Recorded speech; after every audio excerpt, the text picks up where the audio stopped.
Hamas per se. I mean, Hamas is just one symptom of many over the last 80 years or so of Palestinian, what they call resistance, the resistance to the idea of not having a state. And obviously, Hamas is the most extreme sort of symptom of that sort of development.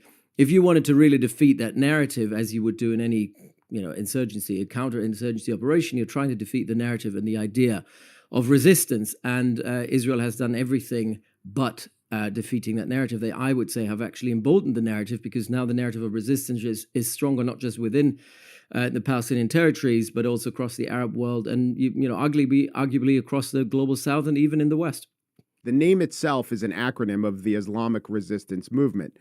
How would one, in your position, assess that an idea has been defeated? I think if the idea only, ISIS has been widely degraded to an extent where we could say they have been widely defeated. Obviously, there's still some nutcases running around subscribing to the idea and using the flag, using the symbolism. That is probably very difficult to really completely eliminate and annihilate. But generally, if you think about insurgency is like an iceberg, right? All you see, we always focus on the militant element of it, which is the tip of the iceberg above the waterline. What we never focus upon, or rarely focus upon, is the massive underbelly of the iceberg, which is underneath the waterline, which is basically all those people who are not fighting but supporting. And this is, I think, what keeps Hamas alive, the idea that, and not just within Palestinian territories, but across the Arab world, people who are willing to fund them, people who are willing to sponsor them, who, give them rhetorical support, narrative support. All of that is because people still think what is done to the Palestinians is inherently unjust.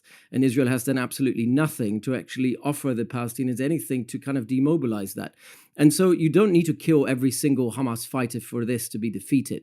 The fact that, and this is something that's U.S. intelligence assessment actually from early 2025, the thing is that what hasn't achieved is, or what Hamas has achieved is actually being able to just everyone that Israel has killed, they've been able to restock. And this is not something that Hamas does through coercion, but through consensus. I mean, there are people who are saying, okay, you've taken everything from me. I'm willing to fight back because I've nothing to lose anymore. And I think it's this underbelly of that. Coercion isn't a big part of it. They're fairly vicious and have killed people who disagree with them. Of course, absolutely. But in terms of people are not coerced to fight for them, people join them. So there, and this is the whole point. If Hamas really lost its appeal in the eyes of people in the West Bank and in Gaza, that's when they are actually defeated, and that has not been achieved. So the only way